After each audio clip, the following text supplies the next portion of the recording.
This comes to us from former Blizzard employee Mark Kern Grums on X, who says someone posted a mega thread of Blizzard devs trashing Charlie Kirk. Wow. I see what you did there. It says thread of Blizzard employees and contracted employees for Blizzard stories celebrating the assassination of Charlie Kirk. And when I say it's a lot, it's a lot. And Blizzard is a complete mess behind the scenes. The woke politics that have invaded the entire company over the past decade plus, it's all their fault. Blizzard had the opportunity to clean this shit out a long time ago, but instead they did the opposite and enabled it and continued the nepotism of bringing like-minded people in over and over again in the name of diversity, when every single time it's always the same damn person and the same mindset. There's zero diversity in these places. Dr. Hazel, Charlie Kirk died in the world he helped create. To my mind, the woman who dies of sepsis because of anti-abortion laws, or the person who dies because they can't afford insulin, these are just as much victims of political violence as a man shot through the throat while making a racist speech. Did you even listen to what he said? I should hire an Etsy witch to fix the job market. Hey, do you remember how a church full of children was shot up 2 weeks ago? Like 2 weeks to the day when that happened? But this is the one that marks the tipping point into violence? Okay. I will say that I find it weird that a lot of people are like, this is the moment that will tip us into violence. When a Minnesota politician was assassinated in her home 2 months ago, and someone literally shot Trump in the head last year. How exactly is Charlie Kirk the tipping point? Oh, I don't know, because he fucking died and President Trump survived? Like, yeah, and by the way, President Trump getting shot at, you could say that was basically guaranteeing him getting voted in when that happened. If that news is true, don't say anything you wouldn't want to see screenshotted and spread all over right-wing media. Now, that's a funny one because it's like, why would you care? What are you afraid of? If you believe in what you're saying, why are you afraid of people screenshotting it? And the obvious answer is they know that deep down they are rotten to the core. These people are awful scumbag human beings. They're awful, like straight up scummiest scumbags of the planet. And they know that themselves. That's why they hate themselves and they project it onto the world. And they're like, oh, don't get screenshot. You'd hate for right wing to see what you have to say. Yeah, because you know what you're saying. It's fucked up. That's like such a self-report. Dr. Hazel, senior writer and narrative designer, presently Blizzard, previously Bungie. Oh, imagine my shock. She/her in New York City. I know, you're all shocked. The head of Utah FBI field office was a well-respected career agent. She was fired a few weeks ago because she was a Pakistani woman. Just needed to get a whole bunch of yelling off my chest about the Kirk shooting yesterday. Hey, remember how the CEO class that assumed they were invulnerable to the chaos they created for others started existentially freaking out after Luigi killed one of their own? That's gonna be nothing next to the influencer class freakout. Civil War. This is Catherine Valente. Catherine M. Valente is a Blizzard author writing for World of Warcraft stories, celebrating the assassination of Charlie Kirk. Note, normally the way the Substack works is I post a public essay and then the one under, okay, paywall. I got a lot of shit to say about the fuck what happened in Utah last night, and I am not in the mood for the veritable army of suddenly oh so censored, both sides are bad, but really one side tee empathy demanders blanketing the internet today. Human bots taking all bets. So yeah, this one is for the club members of this treehouse of doom, because fuck that. And also, if you are one more digital chihuahua tells me how to feel about this, I'm going to start biting. Let's get this out of the way. Charlie Kirk was shot last night while specifically talking about, and as usual, not giving a shit about Gun violence. Yes, I've seen the video. No, I'm not a monster. I was shocked and disturbed and still am. See? But then 5 fucking minutes passed. I find it just terribly interesting that within 2 minutes of the shot being fired, all I saw anywhere online was a tsunami of scolding about the left's reaction. Stop celebrating. Show empathy. This is a national tragedy you must feel deeply about. You can't make jokes and not care. It is required that you care. Nobody was saying it's required you care. People were saying, stop being such a dick about a husband and father that just got his head blown off. That's all people were saying. Just let us hide the leftover balloons and streamers from Melissa and Mark Hortman getting assassinated 2 months ago super quick. I swear to whatever gods get it done for you, the word empathy was suddenly everywhere.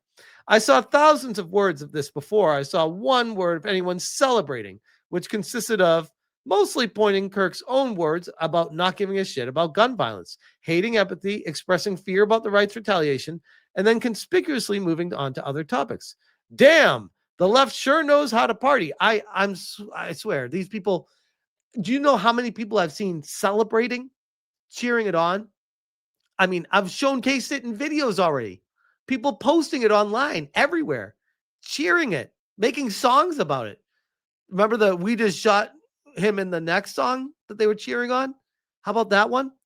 Not to mention the feels like hundreds of social media posts from people in the video game industry and journalism specifically. In the cold light of the next damn day, apparently Charlie Kirk was the most impactful and significant political figure in America today. Who knew? And despite it being 9-11, a day the right has turned into its own personal anger holiday, the only thing to be mourned or spoken of is this guy, who was an influencer yesterday and today. I'm informed it's the most beautiful, illuminated pinnacle of the American intellect. Frankly, over the last 14 hours, I've come to the conclusion that absolutely no one is excited about celebrating Charlie Kirk's death as MAGA. What is fucking wrong with this person? In this situation, it's more that you can't reason someone out of a position they were paid to reason others into. Flame me all you like, and I might be wrong, but look, between all of us, the left doesn't often do the lone gunman thing. The left does small groups arguing about theory so long and furiously, we alienate each other into inaction. Plus those sunglasses and that haircut. Okay. So this is what we call coping and trying to pretend like this is not someone on the left. Someone has zero empathy and projecting that there was no issues. I don't know what people were talking about. There was no celebrations at all. Never mind my like 3 or 4 viral videos that I've made showcasing different people celebrating, dancing on the grave. Like, don't blame us for you not doing the research of people celebrating. You don't even have to look very far. I'd almost argue you're ignoring it to push your own narrative. More comments from Valente. More comments on Valente. Man, Valente is really going off. Holy shit. Lee Knox Ostertag, writer for Blizzard, stories for World of Warcraft. The retweeting. It's an absolute shame that DC fired Gretchen Felker for exercising free speech, and then Blue Sky suspended her account. Every writer here should be decrying this because we have to stand up for each other. This is ridiculous. If you guys saw the things that person was saying online, it was abhorrent. This is the week, him responding to the comic being canceled, week. And this is the writer for Folk and Fairy Tales. He, him, she, her. Pick a fucking lane, bro. You can't be everything. He/him/she/her. I mean, I will call out a company that hires someone that doesn't even know what gender they are. How can they represent your company if they don't even know what the fuck they are? Honest question. Jared Gillis is a Blizzard technical designer for World of Warcraft, reposting inflammatory posts on the Charlie Kirk's assassination. So here we go.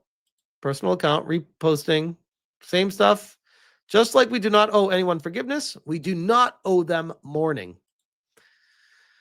And by the way, it's such a it's such a pussy thing where they like retweet like dog whistle words where it's like not outright saying I don't give a shit and I'm celebrating this. They're saying I don't have to care. You can't get mad at me. I didn't say I'm celebrating. I said I don't have to care. Yeah, we understand when you say I don't have to care, that means you're celebrating. We get that. But they're smart enough to not do that sometimes. When a right-wing man murdered Democratic lawmakers in Minnesota, progressives asked MAGA to tone down the rhetoric to prevent more violence. Within hours of Kirk's murder, motive still unknown, the right is demanding that the government wage a campaign of violence against their enemies. I'll take things that literally never happened for 1,000. What? I owe an apology to Etsy Witches. I was unfamiliar with your game. We paid some Etsy Witches to curse Charlie Kirk from Jezebel. That story is a big hit on Blue Sky from a lot of people. Matt Villers, a Blizzard employee as principal encounter designer on World of Warcraft, condemning the mourning of Charlie Kirk. I'm not even going to read that because they don't understand comedy. Barack Obama are going to publicly cry a lot more about violence than they ever have about snipers, bombings, or lynching in Gaza. Why the fuck would he care about Gaza? He's in America. He's former president of America. Violence has no place in America, they will say, on their way to the Raytheon shareholders meeting. By the way, when I see stuff like this, I'm like, bro, go move to the country you care so much about. Get the fuck out of America. Don't come to America. Don't be here and then be crying about other countries that you're not in while also not giving a shit about the country you are in. How about that? How about that? And also, if you look at the American flag as a symbol that makes you angry, maybe you should not be in America. In a fascist country, violence is a tragedy to be blamed on their political enemies when fascists say it is. And it's an isolated and unpreventable tragedy that must never be politicized when they say so. And it's no big deal when they say so. I'm telling you, the back ass, how hard you have to work to even string these words together. It's like a fucking puzzle and maze. It's a maze of words to get to a conclusion. Instead of just being like, hey, that's really sad that happened. They have to bend over backwards. They have to, it's word salad. Most were posted by Villers agreeing that Charlie Kirk deserved what happened to him, calling any mourning perverse. Wow. Nikki Gazelle Crenshaw works at Blizzard as an associate principal user researcher for WoW, reposting agreements that Charlie Kirk deserved what happened to him. Oh, we need to read this one. It is possible to hold both of these things true. Political violence is never an appropriate choice. Charlie Kirk's dream is to create exactly the kind of society he currently lives in, as spoken from his own mouth. Wow. This has been gold. Interesting. It's very, very interesting. I think interesting would be a word you could use. But Microsoft did follow up with this. And they said, because Microsoft now owns Blizzard, we're aware of the views expressed by a small subset of our employees regarding recent events. We take matters like this very seriously, and we are currently reviewing each individual situation. Comments celebrating violence against anyone are unacceptable and do not align with our values. To which I replied, small subset, aka Blizzard. And Stutter Craig saying, get them out. Absolutely. But at least to Microsoft's credit, at least they made an announcement that they are looking into this and will be taking the appropriate actions, I would assume, which is far more than what Sony's Sucker Punch Studio said about Ghost of Yotei. They fired someone and didn't even say anything publicly about it, which is curious when people are demanding more information about it. They're just like, no, go pound sand. We don't care about you. Two different worlds. It's wild stuff, but I will leave that one there.